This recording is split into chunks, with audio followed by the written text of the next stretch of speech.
avec. C'est notre moment. Dites oui aux actualités dans votre journal TV.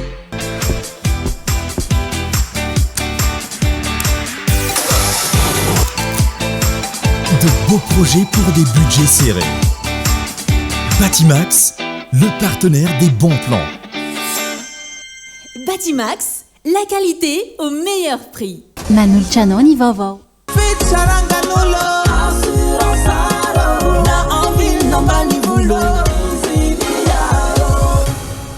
Assurance Art, dimampolo taona ny ilanao. Manulcianoni vovô.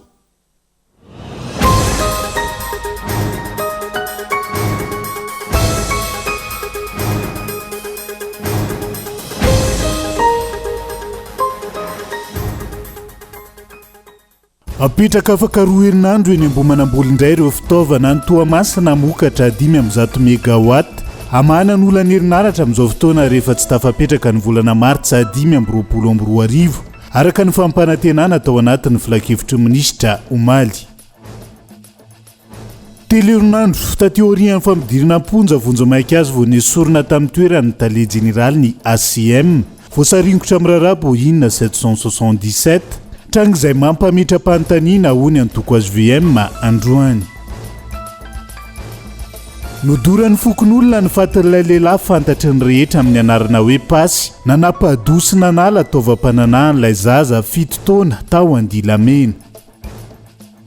anatin'ny tsy fahasalamana amin'izao fotoany maître kira isan'ireo kita amin'ny baolina kitra malagasy hatramin'ny taona 2022 nanome toky azy Andrajoela Fandray ao amin'ny Brown saingy ny verimaina trano ny tenany isaky ny tonga ny avolosy Ambotsorohitra. Any Frantsa tsy misy afa-tsy ny fandravana ny antenimieram-pirenena na ny fametra-pelany ny filoha Frantsay no hitondra fitoniana ho an'ny firenena hony antoko Rassemblement National nanao tsindrim-paingotra ny Prime Ministre vaovao izay niantso nisy ny fifampidiniana amin'izao fotoana izao ny antsiprian'izay.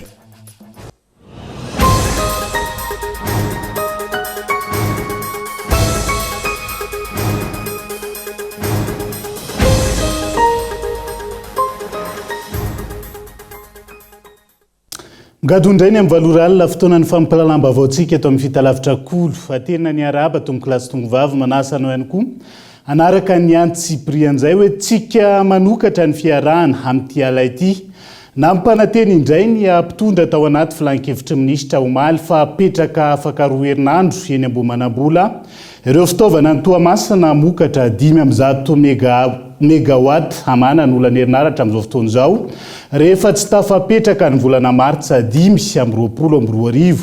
fa nohizana ny fampanantenana araka izany no vahaolana hita mpitondra amin'izao fotoana izao ka tsy magaga raha tsy voavahany olana jiro sy rano ho ny mpanao politika nanaovana fanadihadiana rina fitiavana Nufu azy ny mpitondra indray le fametrahana fitaovana amokatra herinaratra 5 megawatt eny ambomanambola rehefa miamahery vaika ny delestage raika ambin'ny folo volana teoriana nilazany Andry Rajoelina tamin'ny 3 oktobra 2024 fa tsy maintsy vitaina alohan'ny volana May 2024 ny fametrahana izany ary mivaovao tsara lehibe izay ho zaraiko ihany koa tao anatin'ny fivoriana napetraka teo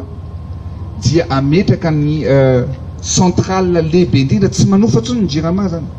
fa centrale na 105 megawatt mbola tsisy nanao an'izany teto 105 megawatt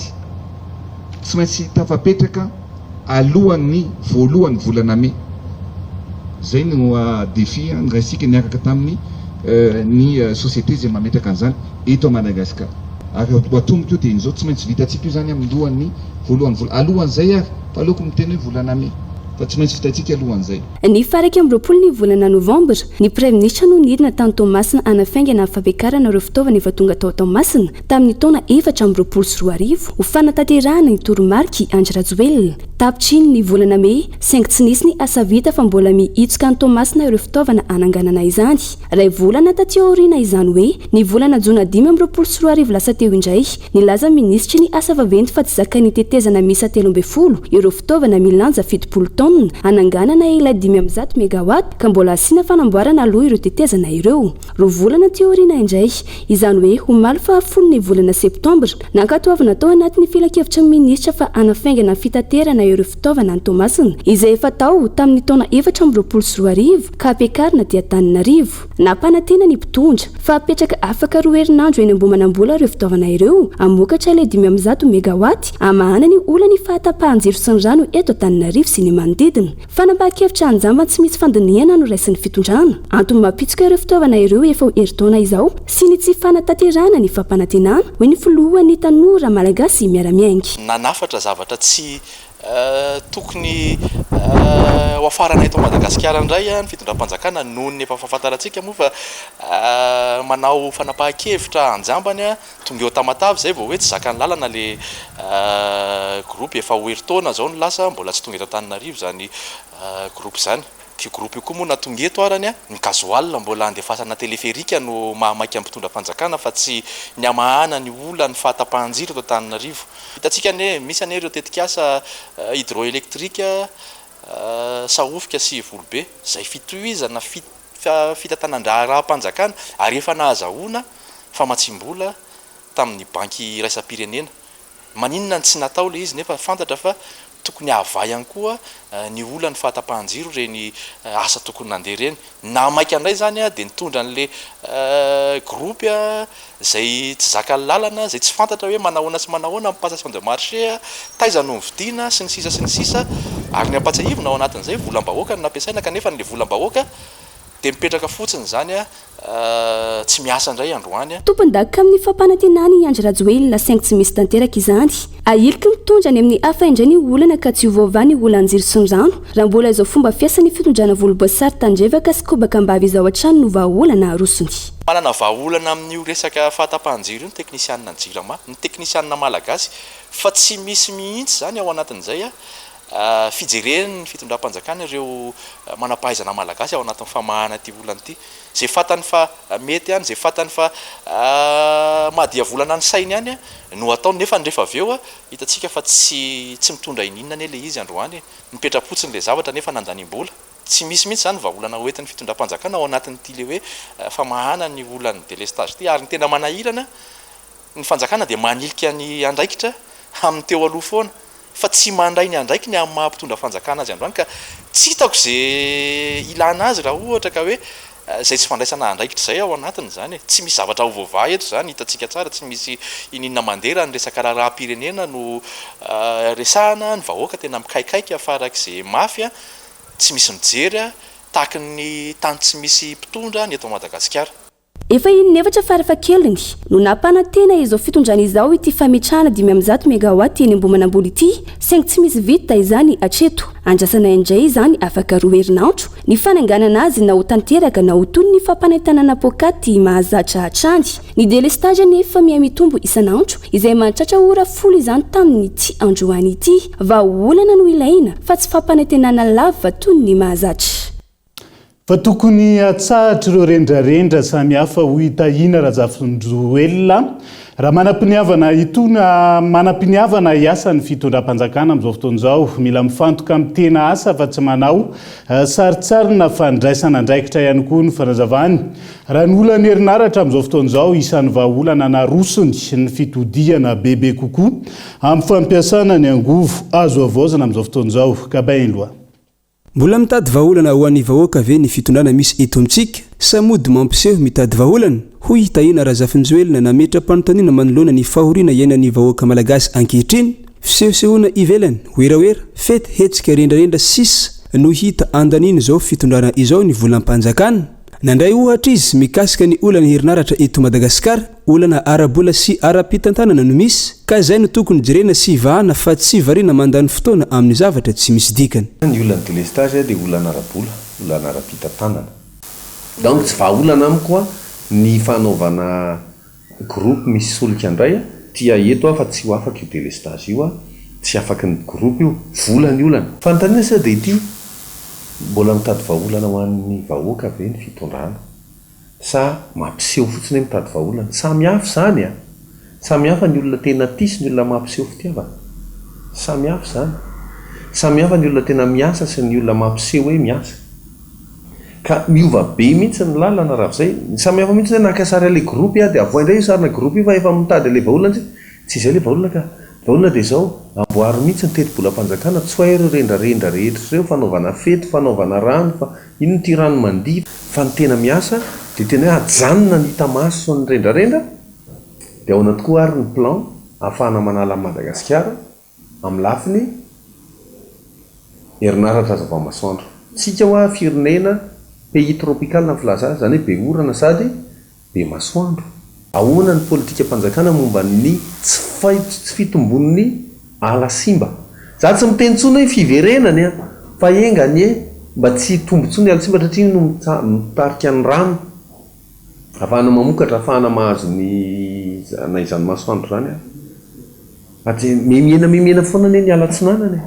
mahalala zany hoe fanjakana za zay hita maso ihany.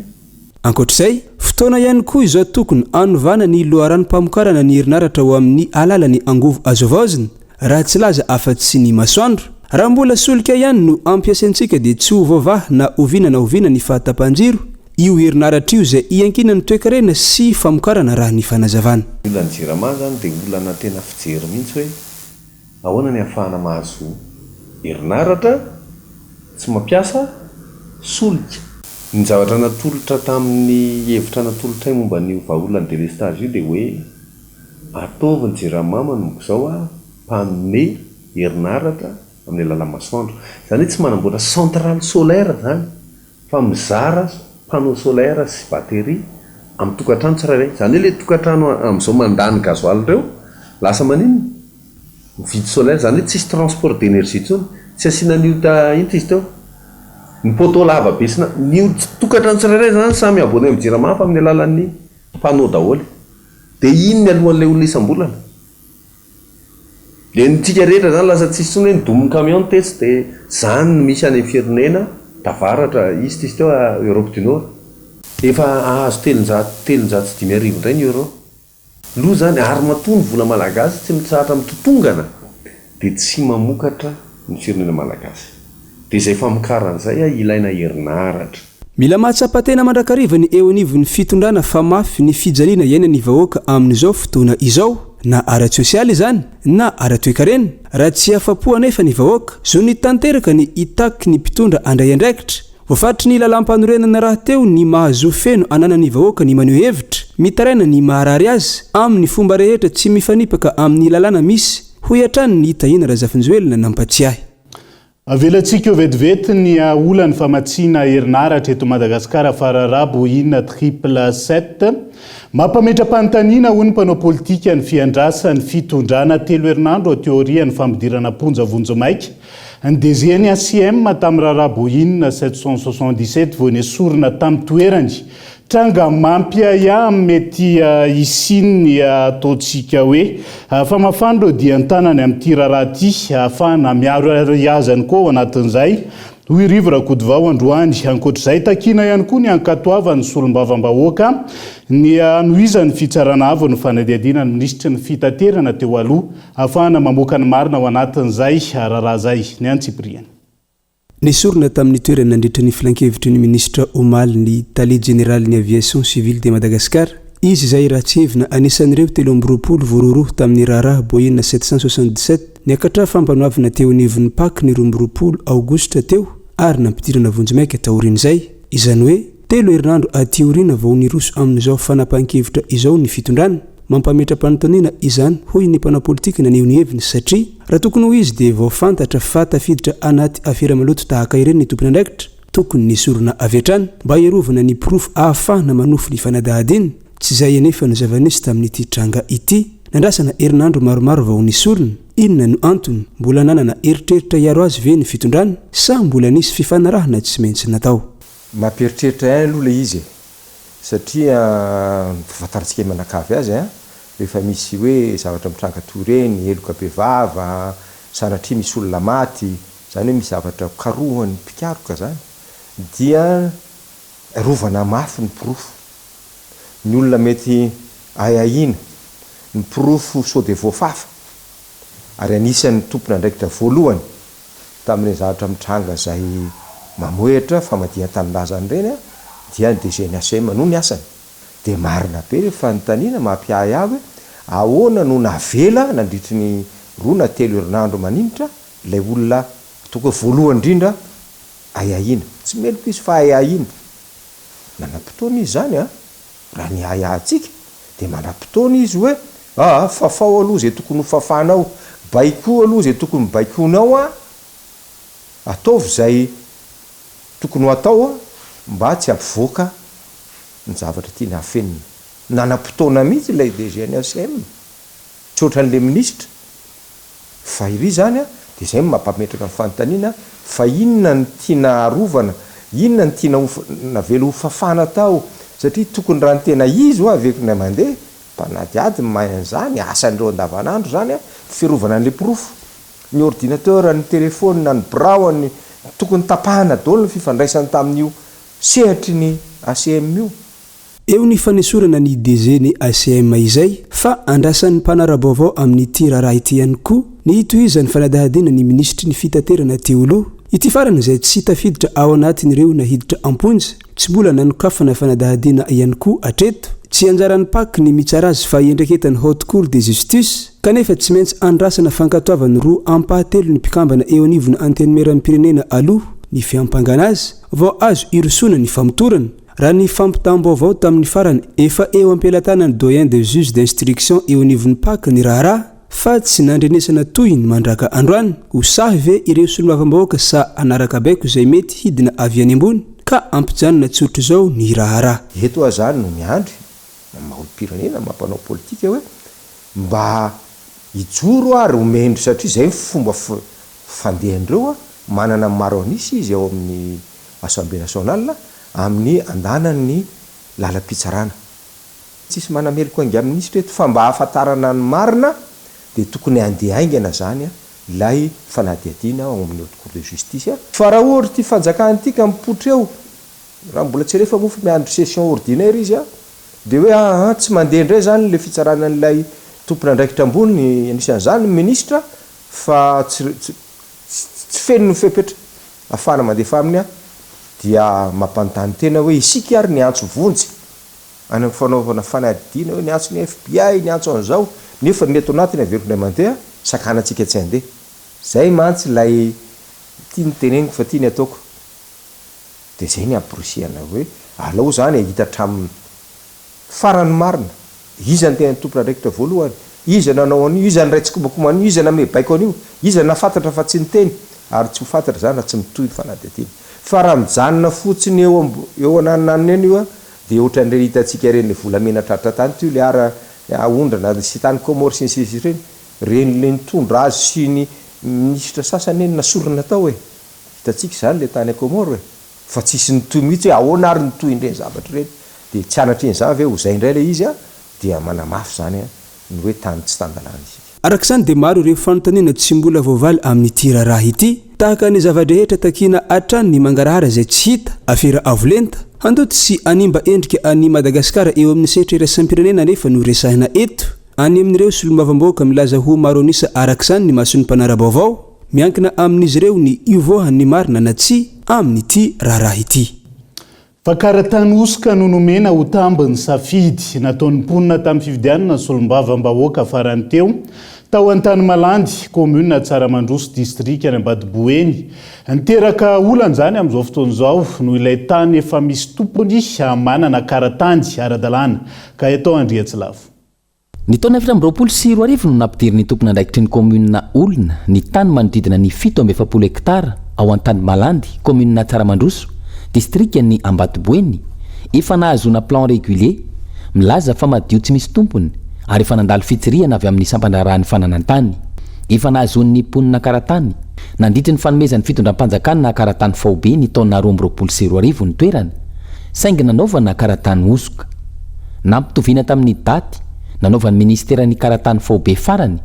ny daty ny karatany nomena ireo olona ao an-toerana amin'izao fotoana ary efa misy karatany faobe natao tamin'ny toerana io zay nitapitra tany amin'ny 2022 teo le izy de taorinan'iny de gaga nity zay mpanaramaso azy hoe fa naninona mbola nisy karatany nivoaka tafarany inventaire parcellaire ny karatany izay natao tamin'izay fotoan'izay. Izahay dia nanao karatany faobe tamin'ny alalan'ny IPSS, inventaire parcellaire systématique et stratifié. Ilay karatany nivoaka taorina zany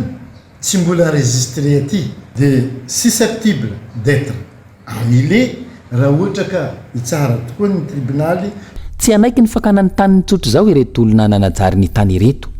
Izy ireo zay efa nanamainto molaly sy ny karakara izany, efa misy fitirihana natao mikasika ny tany. Ny bifa de tonga tao zay pikirakira ny karatany io de nahatsapa fa tany tsy misy karatany io tany io ary tsy misy tompony. Ary anisany nanamainty molaly zahay satria efa nanomboka tamin'ny 2010 no niasa mahasaka nanadio de nanaraka ihany koa zahay nanadio nanamainty molaly an'le tany. Ora nefa io tany vitanay fanamaintisa molaly io ihany no namoahany mera karatany ankolaka zay tsy nisy fitsirihana fa tonga de nizarana karatany de natao daty memo am'le faobe ny fanjakana daty nio karatany nomenan'ireo olona reo izay tany tsy nidiovy nano na nasainy fa tany nasain'olo hafa nasainay. Nandritra io fitirihana io no nisy fanohanana ny tany izay tsy manana pirofo ka naterina tao amin'ny ben'ny tanàna ao an-toerana tamin'izany fotoana. Tambin'ny fifidianan'ny mponina io ben'ny tanàna io no nanomezana ny tany raha ny fanazavana trany. Naterina tany amin'ny mera de mera zany anisan'le hoe hilatsaka député nambato tamin'ny fotoan'io de nanome promesse hoe raha laninareo aho dia averiko aminareo tany io. Manainga ny ministera tompona andraikitra ny tompon'ny tany hijerakaiky izao raharaha zao, indrindra ny eo anivon'ny Biancos sy ny PAC. Isan'ny vaovao misongadina ihany koa amin'ity ala ity, anatin'ny tsy fahasalamana amin'izao fotoany Maître Kira, isandreo kitany baolina kitra malagasy anatin'ny fahasahiranana noho ny tsy fampin'ny hoentimana ny tia nitondra avo ny vonina Pyrénées amin'izao fotoan'izao. Nanome toky azy Andry Rajoelina fandray ao amin'ny Brony hatramin'ny taona 2024 fa hatreto verindalana hatrany ny tena ny isaky ny tonga teny Avolosy Ambotsiroidry onona saina. Tsy zovina amin'ny mpankafy baolina kitra malagasy Maître Kira na Kira Michel namiratra hatramin'ny fahazazany tao Besako Toliara voalohany fonombola mpianatry ny EPP nisongadina tamin'ny fahaiza-manaony ka tsy ela vao antso nandrafitra ny ekipa pirenena malagasy ny taona 770 zao farany kely tao fa tafaratato zao ndray kory farany lehibe Augustin Bovola ry Babazy Fanjata ry zay baka Degory zay 15 ans tanatin'ny équipe nationale eto jusqu'izao niala fa tsy nalay nahita promotion jeune ao zany mahay boly place hisy azy misy ahy ka nambarako raha zao mbola eto tsy ana chance le souvenir tsara aloha amiko zao tsy nety remplaçant tamin'ny équipe nationale tao satria zao farany kely nefa tsy foindreo amin'ny posta io firy nampidirinao eo afatarako azy zao saky manao match tsy mampiditry bi aho izay na tsy mampiditra aho manome passe tsara ho an'le namako. Nanao match amical zay tamin'ny équipe allemande zay tamamasiny tao zao ny fenty ary tsy nano baka amin'ny centre ao ny fenty jusqu'à hatramin'ny goal vao fenty aby. 10 taona tamin'io 12 taona io nitondra ny brasara mahakapiteny azy Maître Kira. Pelé any Madagascar, Pelé any Afrika, hoy ireo vahiny nahita ny fomba filalaony, famitany, teknika sy tanjaka teny ambony kianja. Tany amin'ny vanim-potoanan'ny Repoblika faharoa, nisy kluba frantsay nahita izay fahaiza-manaony zay ka ny fampiraharaha vita ny taratasy rehetra hatramin'ny tapakilana fiaramanidina ary efa teny amin'ny seranam-piaramanidina Ivato no nosakanana i Maître Kira tamin'izay Repoblika faharoa izay. Tato ato ihany koa naoraka ny filazany Andry Rajoelina fa atao izay hitazomana ireo Bariasanina eto an-tanindrazana manakambara momba izay i Maître Kira. Tsy tokony hoeto gasy mainty izay fivolanandreo ahiny, tsy tokony hoeto place misy azy fa hany hanany Europeana. Andro sabotsy tamin'izay zahay fa tafilitsy amin'ny Sodoane amin'ny aéroport eny. Nisy communiqué baka amin'ny Europiasan'ny Taivato tao tamin'izany hoe un certain Kira Michel Touy ilainay handalo amin'ny bureau de contrôle. Farany zotso le commandant ny aéroplane io baka any fa ino problème ato. De nanazava moa raha oto amin'ny bureau tao hoe olo ty tsy mahazo miala eto. Tsy mahazo miala eto. Tsy mahazo mandeha, zay nambarandreo tsy mahazo mandeha. Fa ino antony? Passage raiky nambaran'olo ray hatara olo raha manahaka an'izao ambaranareo ny marina. De tamin'izay manko nanazava reo tao hoe olo ty tsy mahazo miala eto a Madagasikara eto. Fa ino ny antony? Olo mangany Madagasikara olo ty ka tsy mahazo miala eto. Baiko ny anay. Zay nahazo ahy io lereo jusk'izao hanany mahatsiaro mijaly hanany zao. Ataoko anohatsy zao lereo so de manahaka ny maître Kira koa. Tazomina eto le olo nefa tsy rarahinareo baka olo baka eo. Ohatran'izay zany mahazo ahy. Haiko nefa baiko baka fanjakana nahazo ahy tamin'izay. Mpampianatra ny tena ny ankoatry ny mahampilalao baolina azy 17 taona amin'izao ny lehilahy. Karaha manam-pampianatra teny amin'ny EPP no nameloman'ny vady aman-janany nandritra izay taona maro izay. Nanomboka ny taona 14 ny tena no nisotro ronono fa mandrak'androany tsy voaray ny avancement. Tsy salama ary anatin'ny fahasahiranana amin'izao ity nitondra avo ny vonina hipirenena ity. 2010 aho retraite. 2025 zao 15 ans koa zay. Mbo tsisy avancement zao njaraiky tamin'izay fa niaza azoko avao mbo io avao zao. Fa trano ety anila zay tsy mahoe manan-trano eto fa manofa. Vidiny saribongony raiky mety fa hainao vasa. Vidim-bary mety fa hainao. Zao tsy salama, tsy raharahin'ny fanjakana zao zay tena marina. Tamin'ny 2019 nifankahita zay sy président Andry Rajoelina. Aleo hoe mandehana bureau fiasako Madagasikara any fa ho raisiko anao. Tamin'ny 2019 2025 tsika zao. Taivato teny koa zay nifankahita. Nisy fotoa koa zay tamin'ny fitokana club terrain manara-penitra zay tamahitsy taroy. Nanararaotry ndraiky aho. Hoy zaho mavandy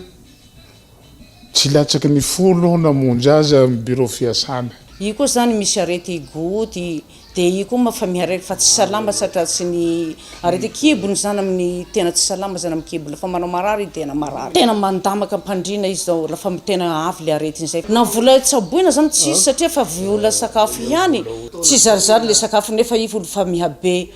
De mba nitarainy président zahay fa nanomboka tamin'ny 2019 zay hatramin'izao mba mitarainy président. 034 18 640 64 io no laharana azahoana ny maître Kira ho an'ireo te hanampy amin'izao fahasahiranana sy tsy fahasalamana mahazo ity kitany baolina kitra malagasy ity. Fatranga mpiara-monina vetivety ndoran'ny fokon'olona ny fatan'ilay lehilahy fantatry ny rehetra amin'ny anarana hoe pasy. Nanapa-dosina nalataovam-pananan'ilay zaza 7 taona tao Andilamena. Maty ny zandary tao an-toerana io lehilahy io ka izao navadiky ny mponina laven'izao ka eto Andriatsilavo. Lavo ny zandary ipasy, lehilahy iray nanapa-dosy nakataovam-pananana ilay tovolahy kely vao 7 taona anaovana sorona amin'ny fitandrana Vatosoa ao amin'ny commune ambanivohitra Bemaitso, district ny Andilamena. Asehoanay ny fatany hoy ny fokon'olona nyrohitra teny amin'ny tobiny ny zandary.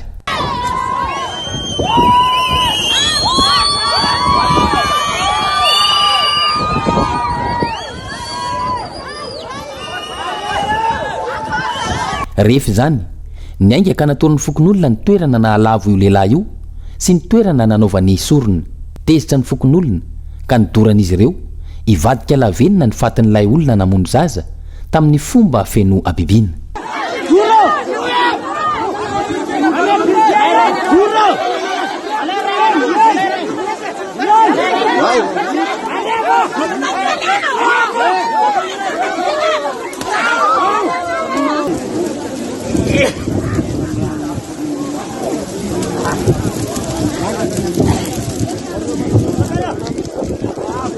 raha iverenana ny tantara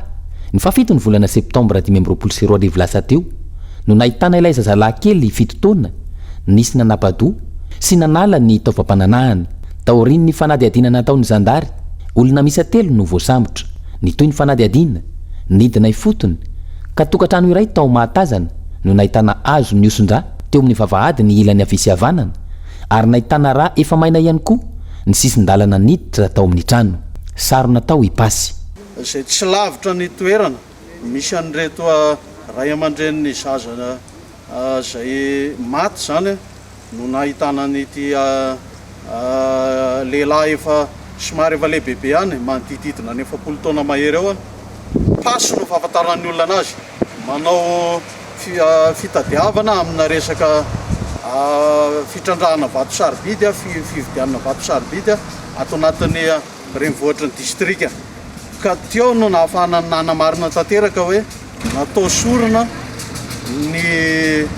fitaovam-pananahan'ity zazalahy fito taona ity satria izy mihitsy no nanabaran'izay no antony nampatonga anazy nitarika anay tamin'ny toerana nametrahany an'io zavatra io ipasy araka izany no nitarika ny zandary teny amin'ny ilay toerana fanaovana sorona teny amin'ny tendrombohitra masina fanompoana sy fanasinana ody ao Ambohibe fokotany Ambatolampy commune ambanivohitra be maitso distrika ny Andilamena hita tao atendrombohitra Ambohibe araka ny voalaza ny fanatitra sy ny sorona natao ary mbola nisy raha ny vato nametrahany izany natokony ody ratsiny izay mbola nivelatra teo ilay mpamon'olona ka niezaka nanavotraina nandritry ny fifanjevona no nahalavony ny balan'ny zandary azy ataoko hoe natoky tena loatra angamba izy amin'ny filalaovan'ny aody dia niezaka nanavotraina tao anatin'ny misasakalina moa zay no nanatanteraka zany rehetrarehetra zany ka tsy maintsy nampiasa ny fitaovana tetỳ am-pelantanana nahafahana nanentsika azy tao anaty fifanjevona zany dia lavo ary izy efa lavo no vatan'ny fokon'olona tao anatin'izay atao hoe safidy zay ka maniazy ilazako anazy safidy no nanatanterahana izay zavatra zay satria zahay miala vaty anatin'ny fanadiadiana andeha anapirofo hoe tena nanaovana sorona marina be le fitaovam-pananahan'le zaza sa natao inona mbola mitoy ny fanadiadiana ikaroana ireo namany hoiny eo anivon'ny zandary ipasy izay tsy nety nilaza hatramin'ny farany ny toerana misy ireo namany ireo no ny vely rano ny fanaovan'izy ireo araka ny fanazavana voaray ny fanaovana sorona tahaka izao izay voalaza ihany koa fa mampanjary amin'ny fitrandrahana vatosoa izay nivetivety teo anaty dokam-barotra fosika aza misaraka aminay ary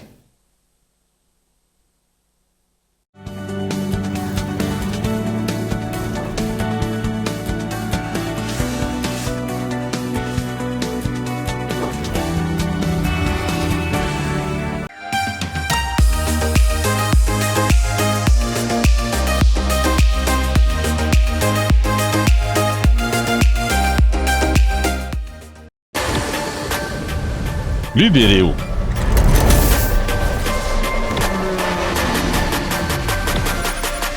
Menaka avolenta amin'ny vidiny savabe.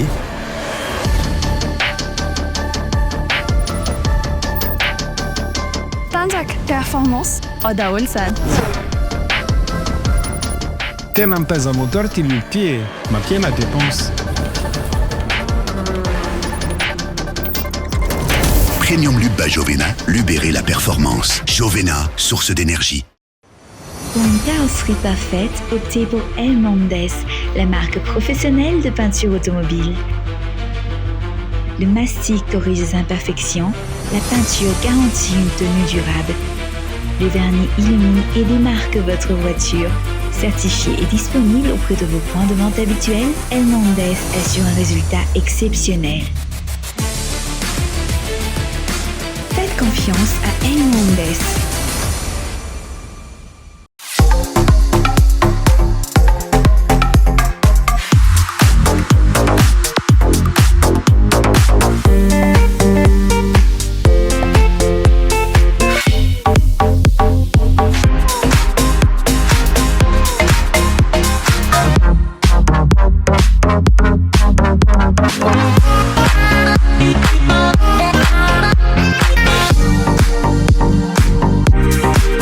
love chocolate.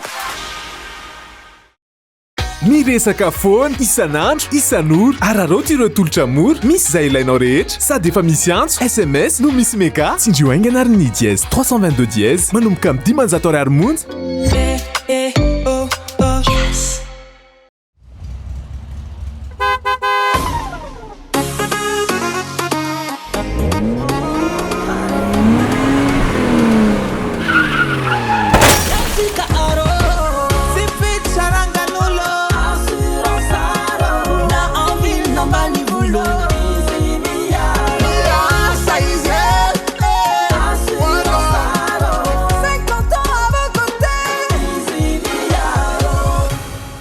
Assurance Art, dimampolo taona ny ilanao.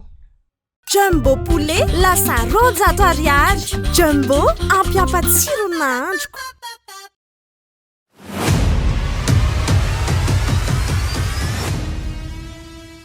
Avec des produits innovants et des solutions adaptées,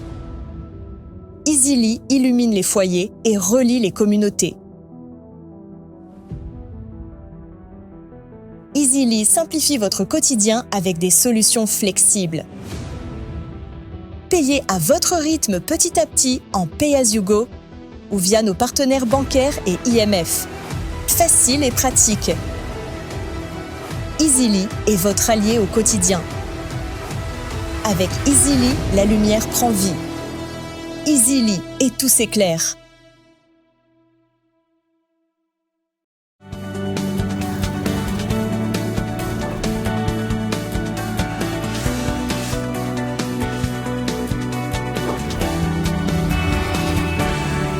Anoizatsika ny tapany faharoa amin'ny fampahalalam-baovao amin'ity ala ity. Diso misolelaka loatra amin'ny andro rajoelina ireo pombazy ahony solombavam-bahoaka Randriana Solo Nicolas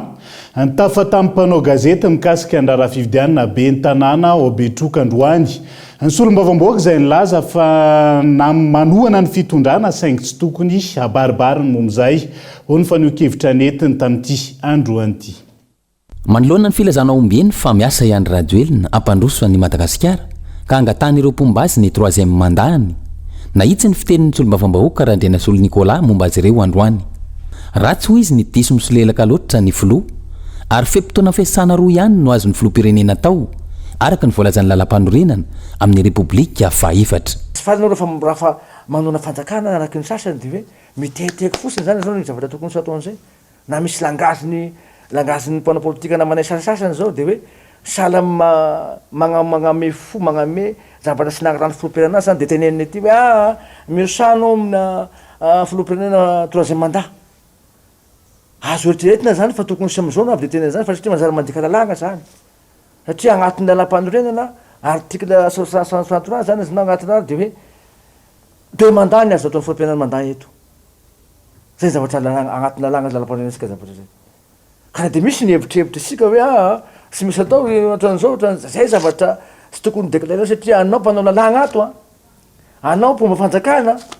sy anao misy ny tokony avy déclaré zay am'izao fotoana zao. Manjary magname teny maro ho an'ny filoha-pirenena zany sahala amin'ny président république magnerika an'ilay olona manao teny sahala am'izany. Sy azo tokony atao am'izao fotoana zao satria agnatiny rasy loatra koa anao raha ohatra ka diso mifiaraka amin'ilay patron anao. Sara mifiaraka amin'ny patron fa ny langazy tokony tenenina filtrena zany. Fa manjary sahala amin'ny hoe président république nanao lalam-panorenana io ne tamin'ny tete zamity. Dia izy koa zany terenao zany sahala amin'ny nagnerika anao miviole ny constitution.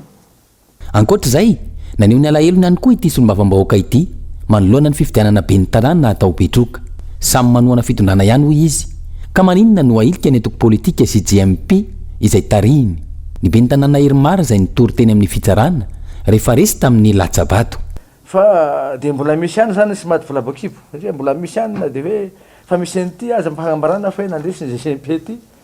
dia mbola manosy bohitanana foana zao dia magnilikiliky manao zavatra tokony soa atao zareo aminay manao raha matahora hoe anao zay record de révision zahay anao an'izao zahay zahay sy manahaka nantiany zareo atao zahay fa rehefa kosa fa misy didy tia zay magnaprofo fa hoe resy zareo zahay atao hoe miaradia amin'izareo ny tena nefa dia elikiliky sahala am'izany fa tsy hainay solo le zany zay zany le problème amin'ny tany sy firenena zay hoe ny olona zay fombanao koa zany mpiaradia aminao koa no atao an'izay dia mazary mampiteny moana ilay zavatra zany raha politika atao samy manao politika ny sika rehetrrehetra io zany fa nefa kosa hoe ny olona zay mba fahitanao hoe miezaka mandeha any aminao hoe hanoananao 100% dia mbola hanaovana azy fiasalam zay ataoko tsy mety zavatra zay zany isan'ny mampitotonga na ary mamotika ny firenena ny fanaovana politika eto amintsika ny fisinny ireo pisolelaka ka na inona miseho tsy mifanaraka amin'izay voalazan'ny lalàna mamotika ny fiainam-bahoaka miteraka tsy fandrimpahalemana manome vahana ny kolikoly sy ny sisa merci président Andrakariva no valiny tsy isy firenena mandroso eo anatrehan'izany ary ankehitriny manomboka mitranga ny vokatratsin'izany eo amin'ny samy piraidinika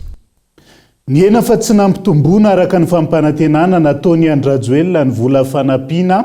na ny subvention narotsaka ho an'ny commune izay tonga ny volana Jona lasa teo. Ireo commune izay nanantena fa hiatra avy hatrany ny fampanantenana ahafahana manatsara ny fitantanana andao rahantsika ny antsiprian'izay. Tsy araka ny fampanantenan'ny Andrajoelina ny subvention nomeny ny commune izay nambarany fa ampitomboana. Ny ena na nitovy amin'ny vola fandrotsaka hatramin'izay ihany no nalefan'ny fanjakana fa tsy nitombo araka ny fampanantenana raha ny angom-baovao azo tamina commune maromaro izay nandray ny volana Jona. Nisy ihany koa no zaraina tranche maromaro ny fandoavana azy. Araka ny fanazavany ny antoko républicaine, ny vola eo ampelantanan'ny mpitondra fanjakana ho tsinjaraina mihitsy ny tsy misy sy tsy voatantana araka ny lahara-pahamehana. Laingy zany mitovy amin'ny laingy be efa nafafany ty fitondrany ty hatramin'izay natongavany teo tamin'ny 2019 tsy possible mihitsy oa zany satria le fampitomboana arikarena pirenena mihitsy no tsy hainty fitondrany alefa ino moa zany goutte par goutte ary ny fanohatra amin'izay mihitsy aza no zava-misy tena hitany botinge satria ohatroana makaty amin'ny foibe vola misy na any amin'ny collectivité reo na any amin'ireo androm-panjakana misy na ny any amin'ny ministère aza troana makao amin'ny foibe zavatra ataon'ity fanjakana ataon'ity fitondrany ity manko dia ny ino moa zany politika fisehosehoana fandaniana volam-panjakana amin'ny zavatra tsy lahara-pahamehana dia ny vokatrany tsisy ny vola iasana anareo rafitra anaty fanjakana na rafitra foibe na le collectivité décentralisé. Ny vola iasana budget de fonctionnement ny fitondrana tena hoe juste mijano anaty androm-panjakana fotsiny fa tsy midina makany amin'ny vahoaka mihitsy. Commune maro manerana ny Madagasikara no miandrandra ny fampitomboan'ny fitondrana io vola io ahafahana manodina ny fitantanana satria raha ilay vola teo aloha tena tsy ampy ahafahana manodina ny commune ho an'ireo commune marevo ara-pidiram-bola. Ho an'ireo commune matanjaka toa Antananarivo renivohitra ny fitantanana mangarahara tsy ampy sy tsy fantatra mazava ihany koa ny fomba fifandraisan'ny commune amin'ny fanjakana foibe amin'ireo vola ampihodinana ny tanàna. Dia hoe omena anareo ny Tsipriana mbola tsy nahazo alohatra amintsika amin'ny teny Androany fa za fotsiny fantatra hoe impôt synthétique mibetsaka zany hoe tsy le tena recette propre na le fidiram-bola madiodio an'ny commune zany ny resahana ary reto dia misitona ihany koa efa voaresaka moa ty fotrany tsy mataitra hoe ny FPB nge zao ny fitondrana foibe no andray azy tsy hiditra ambony tsy ny commune mivantana intsony lasa ohatran'ny impôt synthétique io zany raisiny avy any dia ny fitondrana foibe mamerina aty amin'ny commune. Fahitako an'izany zao raha za manokana dia miverin-dalana antsika eo amin'ny resaka décentralisation, autonomie na ny fahaleovan-tena ny vondrom-boakaparitra itsinjaram-pahefana. Zany no fahazahoako an'izany. Zany tokony sainanay amin'ny maha-olom-boafidy aty fotony anay. Efa elany koa ny sitona lakolosy hoe andaontsika mba handinika amin'ity lalàna 2014-020 fa betsaka ny manahiranao raha tena tiantsika aleotena ny commune raha Madagasikara satria mila rehefa mba mandinika izay amin'ny maha-olom-boafidy fotony anay dia afaka mba manao tolo-kevitra makany amin'ny anteniera rotota mba hijerena fanatsarana zany to fa tsy misy miresaka an'izany ka raha manontany ahy ianao hoe misy fangarony tena tsy vitany hoe fangaro fa be mpibaiko loatra manana ny fahefana raha resaka Antananarivo renivohitra ny resantsika dia zava-misy zany. Nisy tamin'ireo commune raha nandray 30 tapitrisa ariary teo aloha lasa 20 tapitrisa ariary mahery sisa ny farany teo atreto takina amin'ny mpitondra ny ampitombony io subvention io araka ny fampanantenana izay nomeny. Iverenantsika vetivety ny tontolo ny fividianana ampiasain'ny fitondrana Rajoelina ho an'ny tombontsoan'ny antenimerandolona ka izay no antony hiazakazany amin'ny fividianana loholona na tsy feno azany fepetra ahafahana manatanteraka izany hoy ny antoko HVM androany noho izay tsy handray anjara amin'ny fividianana feno tsy fanarandalana izay konokonono ny fanjakana sy ny CNU ny antoko raha ny fanambarana tamin'ity androany ity tojonodrina tahino mitatitra ny antseprian'izay tsy handray anjara amin'ny fifidianana loholona ny atoko HVM noho ny fahitan'izy ireo fa feno tsy fanarahan-dalàna ny fifidianana izay konokonono ny fanjakana sy ny CNI araka ny fanazavana nomeny androany efa hita fa tsy ampy ny mpifidy vavety noho ny tsy fanana ny komuna sasany be ny tanàna sy mpanolotsaina ary ny tsy fahavitan'ny fifidianana lehibe sy mpanolotsaina ny faritra kanefa mbola tereny tsy maintsy atao ihany hoy ny sekretera jeneraly ny HVM tsy iray tsy kombakomba amin'ny tsy fanarahan-dalàna ny HVM hoy ny fanazavana gaga fotsiny zahay hoe fangave ny filoham-pirenena tsy nantanteraka indray mandeha ny fampanantenana satria fampanantenana any hoe hofoanana ny Sénat io mandany volam-bahoaka io mandany volam-bahoaka ny Sénat tsy afaka natanterahana vina ny vola ampihodinanao amin'ny Sénat dia gaga zay hoe fa maninona ary tsy raisy ny fanapahan-kevitra hoe hofoanana ny Sénat mbola tsy feno ny fepetra zay tokony hirosoantsika mankany amin'ny fifidianana loholona satria ny antony mahatonga any amin'ny tenan'izany zany dia betsaka ny ireo tompoko ireo zay tena mbola tsy voafidy ny ben'ny tanàna sy ny mpanolotsaina ao aminy satria navery ny tribunal administratif ny fifidianana amin'ireny toerana reny gaga moa zahay hoe fa naninona ary ny CNI tsy namoaka tety andro ahafahana miroso mankany amin'ny fifidianana ben'ny tanàna satria mbola misy koa ny ben'ny tanàna zay maty tamin'ireny fotoana reny zay tokony hosoloina dia iza hoe fa maninona ary no verezina zo ireo mpifidy vaventy satria ao anatin'ny mpifidy vaventany ny ben'ny tanàna sy ny mpanolotsaina tanàna nanamafy ny HVM fa tsy matotra raha-pitantanana ihany Rajoelina izay nampanantena fa hofoanana ny Sénat mba hitsijina ny volam-panjakana ankehitriny ny fitondrana mihitsy no manao letrezana manao fitaovana politika ny antenimerandolona mba ho tombotsony tsapa fa ampiasain'ny fitondrana ho amin'ny fampandaniana izay zavatra tiany atao eto amin'ny firenena ny loholona ka ataony izay hifehezana azy raha ny fanazavana rariny ve ara-dalàna ve ny ola hirosoantsika ao anaty izany fifidianana loholona zay karakarainy reto mpitondra reto atao anatina amboletra ao satria na ny HCC na ny CNI dia misy complot politique tao anatiny tao nafahana nampandany an'ireny tety andro reny na ny ataontsika hoe ny Sénat zay nanova ny lalàna mahakasika ny fifidianana sénateur dia averiko foana nisy complot politique fantatsika tsara ny zavatra misy amin'izao fotoana zao fa na inona ny lalàna na tolo-dalàna zany na volavolan-dalàna mitsofoka ao anivon'ny Sénat dia ohatra ny lasa lany foana zay ataoko hoe lasa boîte à lettre ny mpitondra na ny gouvernement fotsiny ny antom-pisan'ny Sénat ka io zao hoe tokony hanana ny hasiny io androm-panjakana anankiray io zay mahatonga nay sarotiny ary mbola mametraka foana ny adevitra politika hoe rary ny sihitsy re tompoko raha tokony mbola ny fenoina ny collège électoral mialohany tokony hirosoantsika mankany amin'izany fividianana sénatorial izany amin'ny mampikambana ao anatin'ny vovonana firaisankina ny HVM nilaza ny antoko fa iray fanapahan-kevitra amin'ny antoko mandrafitra ny vovonana raha misy mandray anjara ireo mpikambanao raha fehezina misy firaisina tsy kombakomba eo amin'ny mpikarakarany fifidianana sy ny fitondrana amin'ny firosoana amin'ny fifidianana tsy ara-dalàna hoy ny fanazavana fa sahina ara-politika merina ny nosy malagasy no takina mpitondra fanjakana fa tsy fandrebirebena vahoaka amin'ny resaka fifambidiniana tsy misy vokany hoy filohany antoko otrikafo androany izay no isan'ny nasongadiny antoko manoloana ny filazana fa isan'ny lohahevitra hodiniana amin'ny fivoriam-ben'ny firenena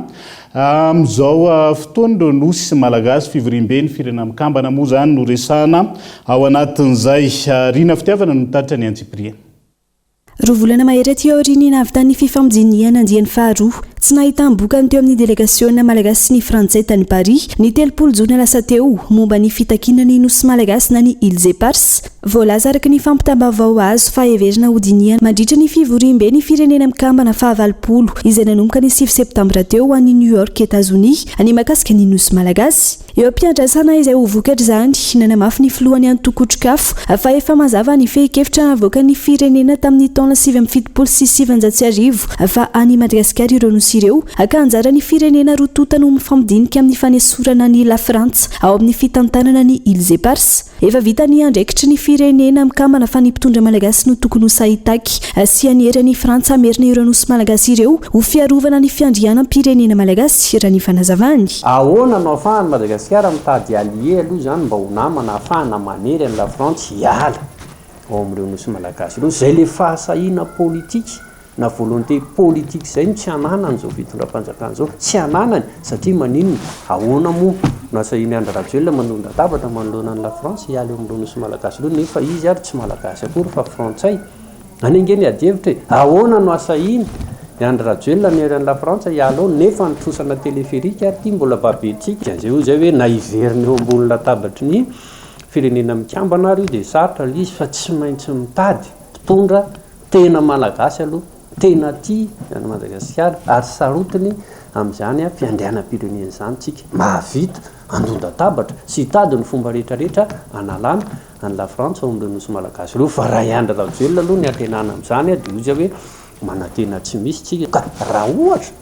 tena vonona anao zay dia izy hoe andao tsika hijery tondra fanjakana tena tsy miankin-doha tena ty any Madagasikara vonina anarina any Madagasikara miainga amin'ny zavatra misy ananatsika ato rehefa avy eo tsika mijery ny fomba zany satria efa ananatsika le fiandrianam-pirenena dia ahoana no anasoratsika ny la frantsa ao amin'ireo nosy malagasy. Mampale amin'ny fitakiany Madagasikara ireo nosy malagasy ireo anefa ny fananany Andry Rajoelina ny zom-pirenena frantsay izay heverina fa tsy asahan-doda tapatra eo anatrehan'ny filoha frantsay tsy fandrebirebena saim-bahoaka na fifampidiniana isehosehoana tsy misy voka no andrasana fa famerenana na tsy misy fepetra ny nosy malagasy ho an'i Madagasikara. Zara zany mbola manontany amin'ny mahafilohan'ny otrikafo aho tena ny mpitondra malagasy ve no nangataka anio mba hiakarany ray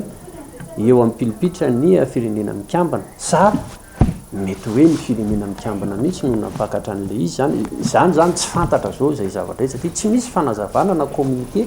mazava va mpitondra malagasy ka oza hoe raha ile fifampidiniana io no andrasatsika dia ozy ny teny malagasy hoe matoritori fa naterako iena ozy izy ny hafa fanodikodona ny resaka fotsiny io le fifampidiniana io sy fandanim-bola fotsiny fa tsisy ninona atsika va tenaina amin'izany fa averiko ihany efa nanampy atsika no ANU tamin'ny famoahana n'iny résolution 3491 tamin'ny 12 décembre 1979 aty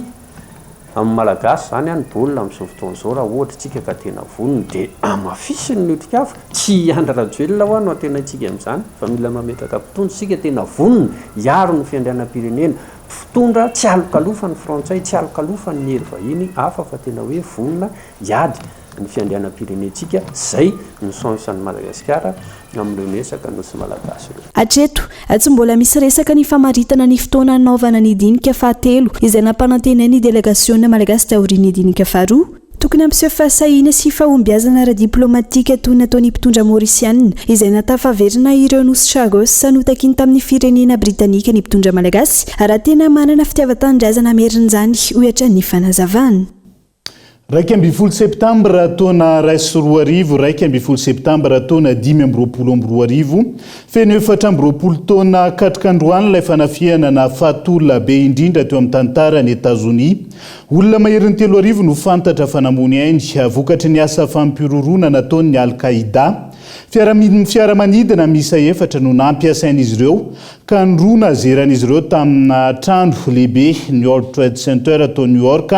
tao anatiny adiny roa latsaka ny fahatelony tao Pentagone ary ny fiaramanidina fa efatra tao Pennsylvanie. Taorian'izay ny amafo ny fepetra momba ny ady atao amin'ny asa fampirorona tsy tany États-Unis ihany fa tamina firenena maro maneran'izao tontolo izao ankilan'izay nisy androany lanona mpahatsiarovana fanomezam-boninahitra ireo ny arambona ny arahan'ireo Amerikana tamin'ity andro an'ity fa tontolo ny fampianarana mialohany idirantsika ao anatin'ny maresaka iraisam-pirenena vetivety mbola olana eto amintsika ny tsy fampiny toerana hahafahana mandray mpianatra ho ny tompon'andraikitra teo anivon'ny fakulté EGS Sankatso ka tsy hahafahana mamaritra ny isan'ireo mpianatra ho raisina taona voalohany amin'izao fotoana izao. Na izany aza misy hatrany ny varavarana misokatra entina ho an'ireo mpianatra vao afa-panadinana toy ny anomboka rahampitso eny an-toerana ny Antsiprian'izay.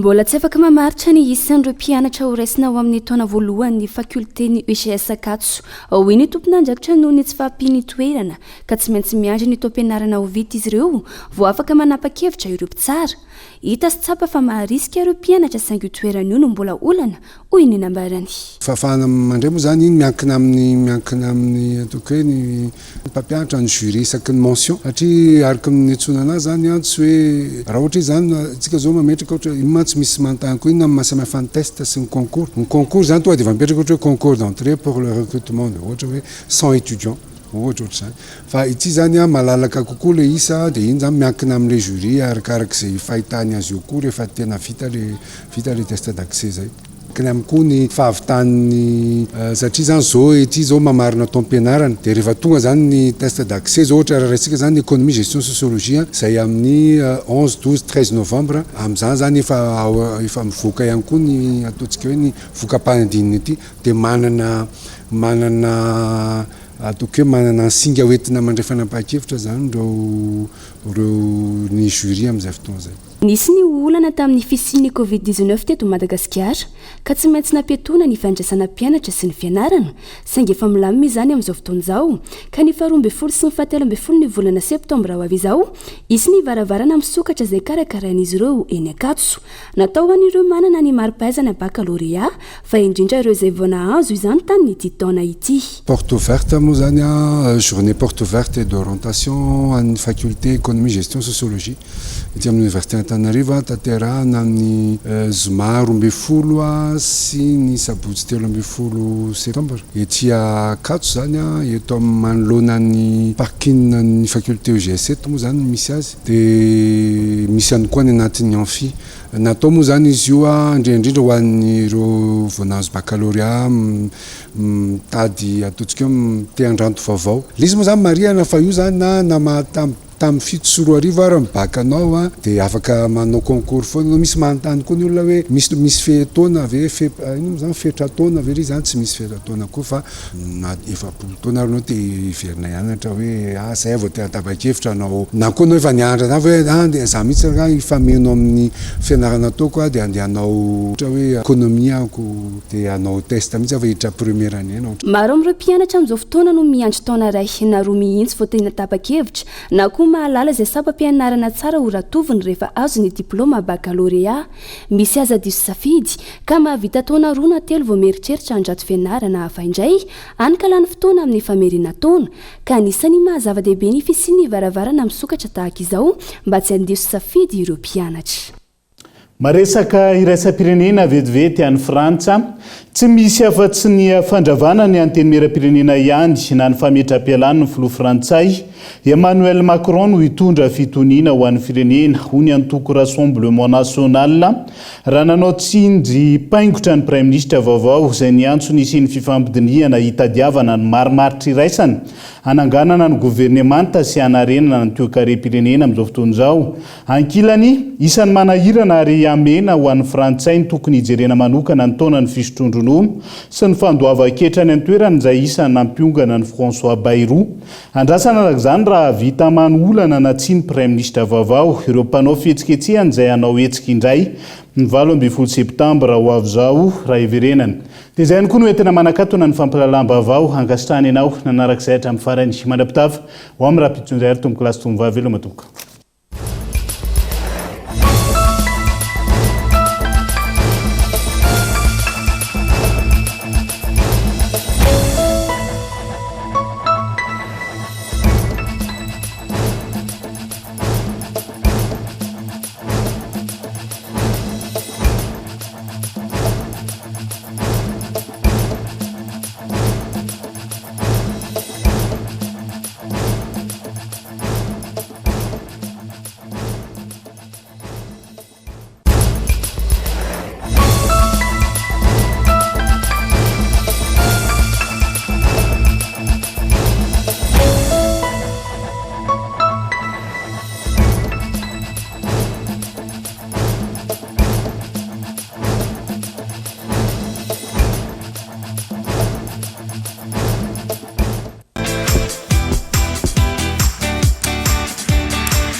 de beaux projets pour des budgets serrés. Batimax, le partenaire des bons plans. Batimax, la qualité au meilleur prix. Vous a présenté Nivava.